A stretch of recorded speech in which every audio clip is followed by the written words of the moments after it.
Hey Gearheads, and welcome to Garage Talk. I'm Corey. I'm Holly. Back there is Tucker, and we are in the Acura MDX Type S. I asked for this one specifically because I felt on paper it matched up very nicely with a vehicle you and I were invited to California to drive very recently.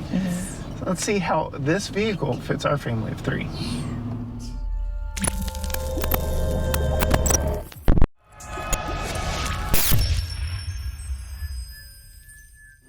Okay, Holly, it's been another one of those interesting weeks where, as of this recording, you've spent more time in the press vehicle than I have. I've been gallivanting off in New York at the auto show while you've been home with this three-row performance SUV from Acura. What are your thoughts? Well, can I tell you what my top favorite thing is? Yes. There's a button for the massage seat. Yes, there is. In every car that we have had with massage seats, you have to go through several different screens to actually get to the massage feature, and that's super annoying. But and we both have it. So. And we both have it. There's levels. Yeah. And if you push and hold, which I found testing it yesterday, you can change what it does. Nice. So we are currently on the Zen massage, or at least I am. Entire seat wellness. So we got seat bottom cushion massage, as well as seat back massage. Very nice. Comfortable. And then there's also an automatic button for the heat and ventilation based on the tri-zone automatic climate control in this. So you and I each have our own zone of air conditioning, and then Tucker and all the seats back there have a third zone. So this is actually a 2-3-2-seater. So 7 seats in total in this one, and they're navy blue. I do like the navy blue a lot. The design of this car, I really like it a lot. Yeah, I had to come prepared. What was the year of the other MDX that we just saw in the grocery store? I don't know, but it wasn't a Type S. Oh, does that make the difference? Because the styling of this one is a lot better than that one. Okay, so we'll start on the outside and work our way back to the inside. This is an Acura MDX Type S Advance. So this is our most performance-oriented version. What do you think? It's got a big grille with a big Acura logo in the front. Okay, so I really like the grille on this car. And you said like it's a big grille, and you're probably going to show a B-roll of that. But it is a big grille, but when you say it like that, it makes me think of like a big Ram grille. And it's not like that. It's not obtrusive. And the design of it with all of the little pieces, it looks like it's going towards the middle, and I think it just looks really cool. I really like the grille. Multifaceted. It's multifaceted. It gives it like a motion, a sense of motion, I feel like. And I do believe that is exactly what they were going for. Well, they did it. What about the rest of the outside? Could you tell from the exterior that this was a 3-row SUV? No, I couldn't, but I could when it was in our garage. That kind of gives it away. But no, I couldn't really tell from the outside. I do like it has some black accents running down the side. That gives it a sportier look. Of course, I like the color. Really? It's silver. I'm indifferent on silver. I feel like it's the vanilla of car colors. Vanilla? Yeah, it's just meh. Designers like it because... have more exciting colors? Yes. Oh, okay. Designers like silver because it shows off all the design lines on vehicles. Personally, I would never pay money for a silver vehicle. That's personal opinions. That's a hard line. It is. Strong opinions about weak things. The wheels and brakes on this one, because it's the Type S, we get more aggressive wheels and those bright red brake calipers. You probably don't care about that, though. No.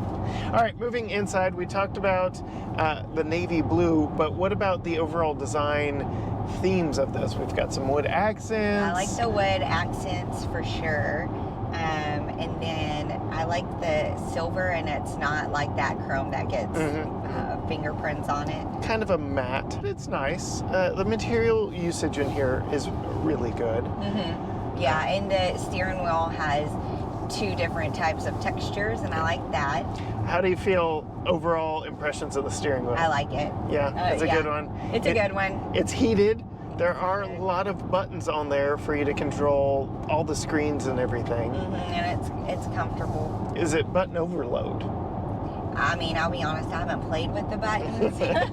Okay. Because most buttons are button overload for me. I'm just not a tech person. Yeah. Obviously, if I was driving this car every day, I would figure them out, but there's a lot of buttons. So we talked seats earlier about how they are heated, ventilated, and automatic in that function of it. There's a push button to engage the massage, but you and I both have 3-person memory settings. So I like that. I do like that. I especially like that the passenger side has it too.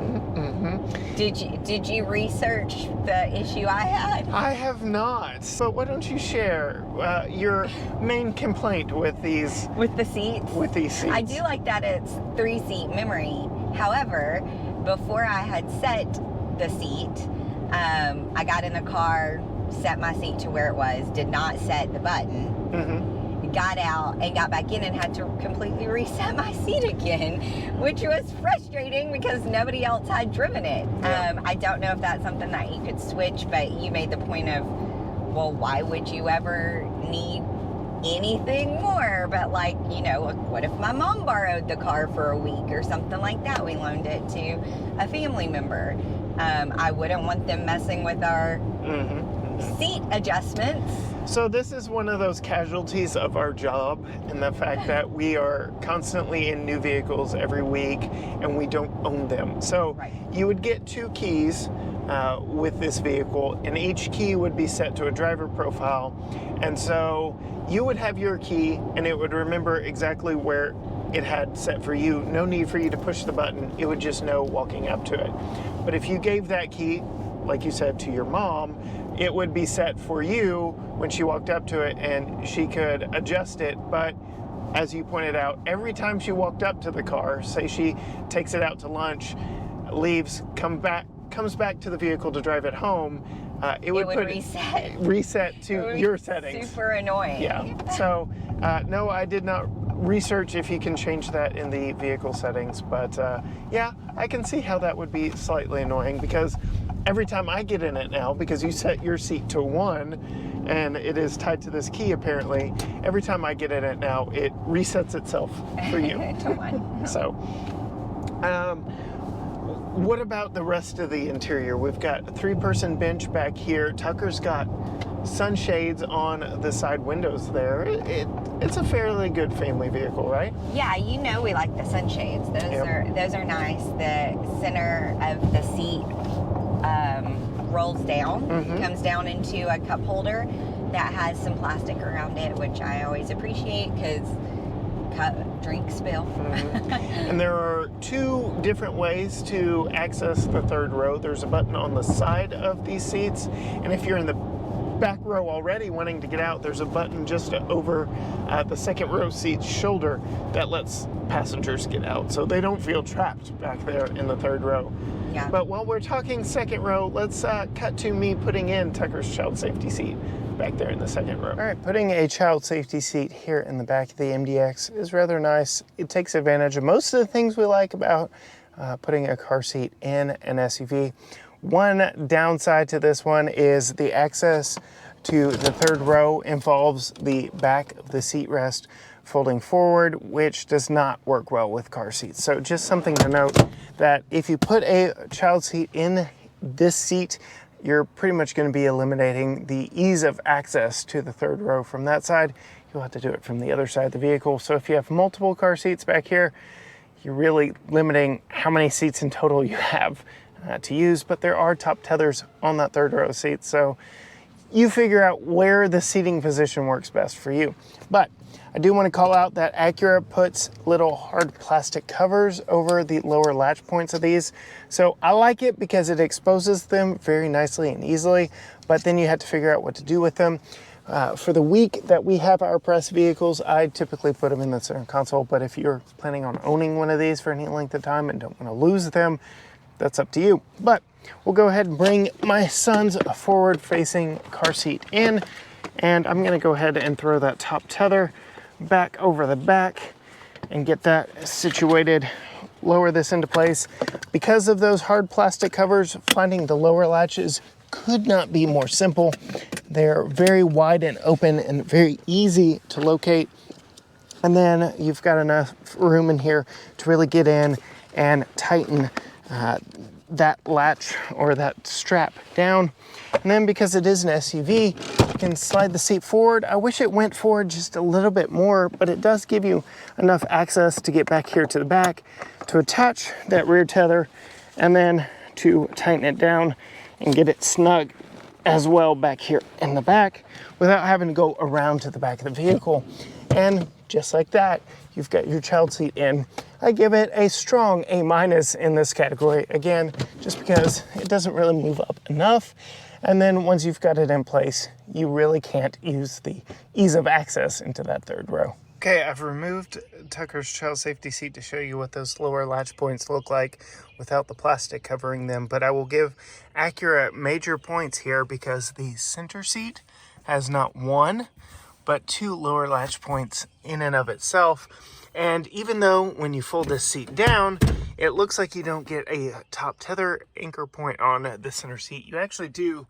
It's just way underneath here behind the seat. So very big props for 3 across child seat seating. All right, so we've talked exterior styling, interior styling, we've put Tucker's car seat in. What else do you want to talk about before we talk about the elephant in the room and driving dynamics? I feel like I'm back and forth because there are some interesting storage things that I really like, but then on the flip side there, I'm like, I wish there was a little bit more storage spaces. Like you mentioned, this door handle right here has very a big large hole, but like, what am I going to put there? Your phone. I don't need that. You always put your phone there. But that's because there's no other storage spaces in my car. But in this car, there's this little thing. Yeah, but I think it's too small for my phone.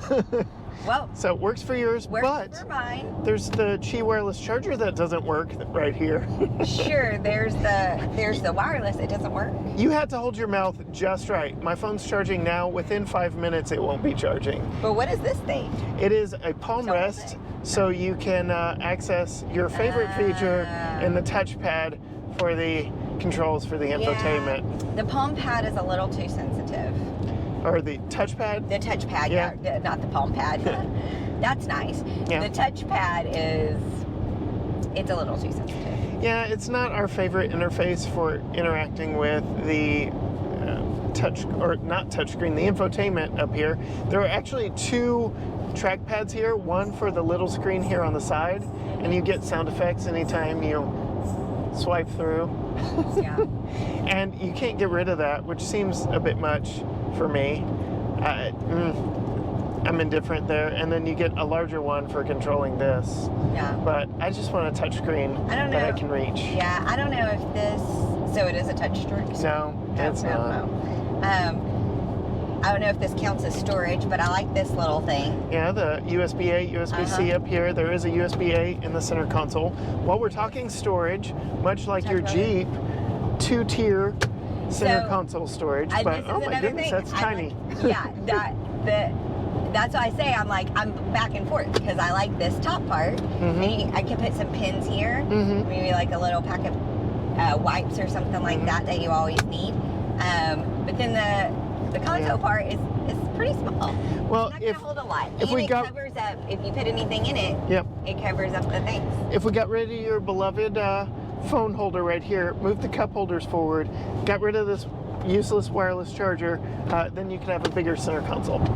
I think that would be a worthy sacrifice. That would be a worthy sacrifice. Yeah, get rid of the track, or get rid of this trackpad. I don't know, but altogether don't like that. Yeah, just interesting here. What do you think of the buttons for the transmission? That doesn't. I know some people have strong feelings on that. That doesn't bother me at all. Okay. You don't like them? Not my favorite, but now elephant in the room. Driving, impressions, dynamics.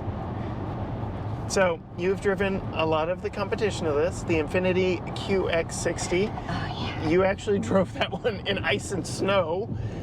We've driven the Lincoln Aviator, most recently the Mazda CX-90. Those are some of the big competitors that we have personally tested here on the channel.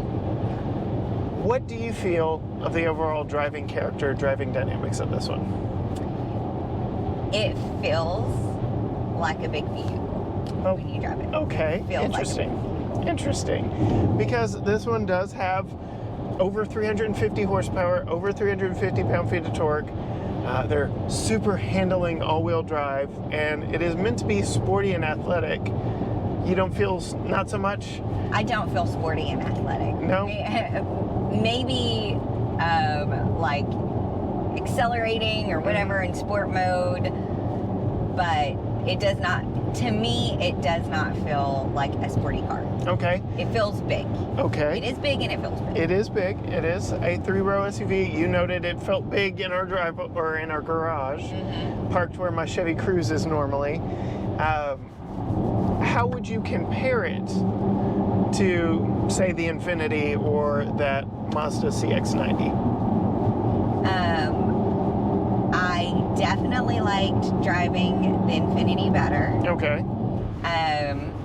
With the Mazda, I would like to make a Frankenstein of the two cars. Okay. Of the INFINITI and the Mazda?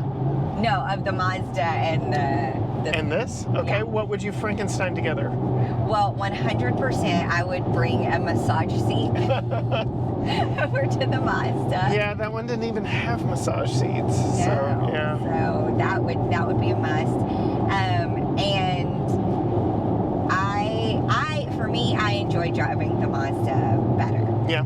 Yeah. Especially the sportier one. Yeah, the Turbo S had more torque than this vehicle and was all-wheel drive.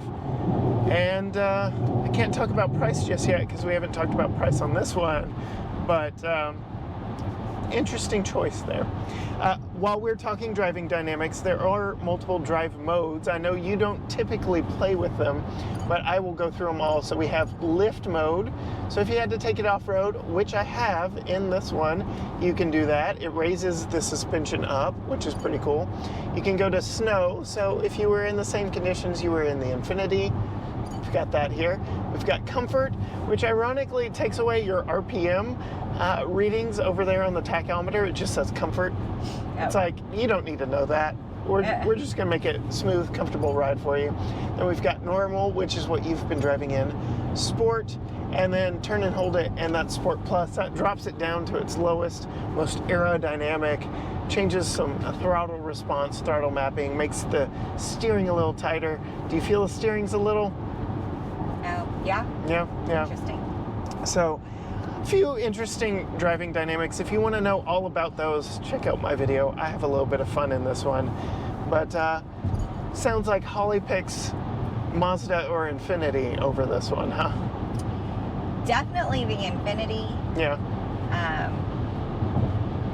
Like I said, Frankenstein of the Mazda. And to be fair, we haven't had a full week in the Mazda. That's true. We were invited out for a day trip driving that one, so. All right, gearheads, we're gonna do something we normally don't do because, as I mentioned at the beginning of this one, Holly has spent more time in this vehicle than I, and her initial impressions did not track with what I knew about this vehicle. And having spent some time in it now, I filmed my review today, I've driven it around, I see what you're on about. I'm going to translate this for our audience. I was right. Yes. In a car thing, I said an opinion that I didn't express very strongly on camera. Right. And so I felt like I was wrong after we talked about it and you drove it around and saw what I was talking about. I just probably wasn't verbalizing the issue. But I was right. Yes. And what she was on about is in a normal mode, which is what you were driving around in, in stop-and-go traffic, which is what I was driving around in. This isn't all that great. Whether it's turbo lag from the 3-liter turbocharged V6 or lag from the 10-speed automatic transmission, it just doesn't feel as powerful as this vehicle actually is. And again, I disagreed with you about driving impressions. Completely the opposite. When you were telling me it was slow and sluggish, I was like, no, I had driven this one already, a little bit around town, but off-road at an event, and that did not track to me. But being in this in stop-and-go traffic in normal mode, that's the key, it just feels sluggish as you're slowing down, stopping, trying to accelerate again in stop-and-go traffic, to the point where you're like, come on, let's go. And then when it actually hooks up, it'll move. The thing is quick, which you mentioned. It was fast on long highway trips. Yeah, you didn't mind I it liked whatsoever. driving it a lot better on a long trip, but not so much popping around town, which is our usual daily drive, is just popping here and there around town. So the key takeaway here is, don't use normal or comfort or any of those other modes. Use Sport or Sport Plus and be much happier. No, the key takeaway here is, I was right. So absolutely go check out Holli's video of driving the INFINITI QX60 in winter weather. But yeah, that brings us to window sticker on this one. I will say this one's powered by a 3-liter V6 twin scroll turbocharged, 355 horsepower, all-wheel drive, 10-speed transmission. This one, the window sticker on this one, EPA rating, 17 mpg city, 21 highway, 19 combined. We've done 141 miles and we're getting 18 miles per gallon. So kind of on the thirsty side. But again, this one is built for sporty athletic driving, which I may or may not have done.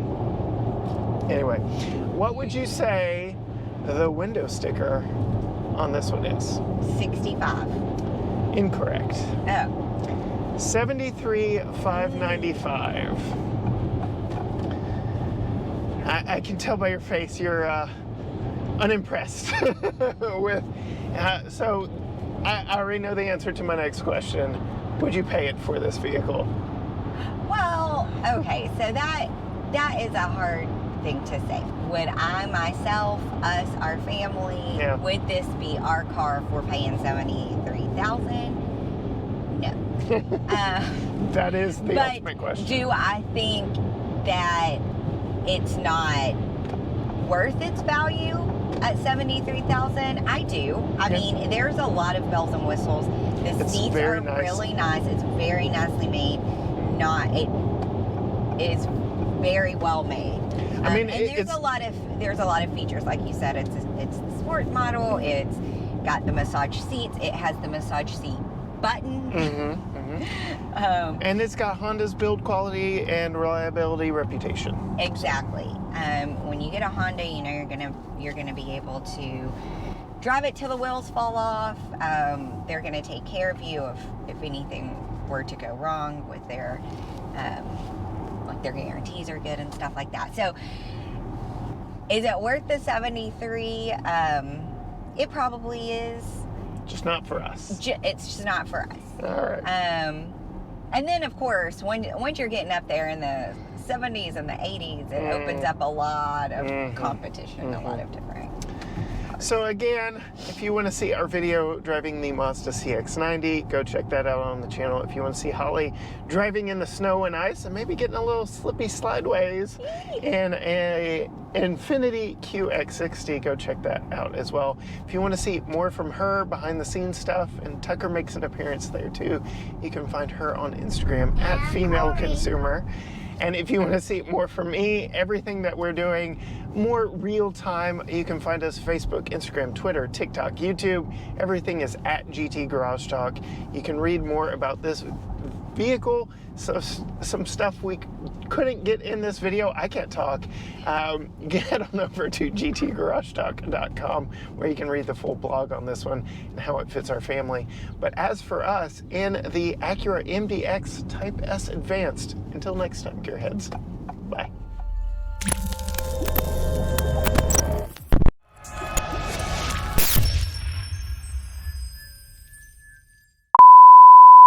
We didn't talk Can you about turn the cameras off? How do you know it's not off? Because if the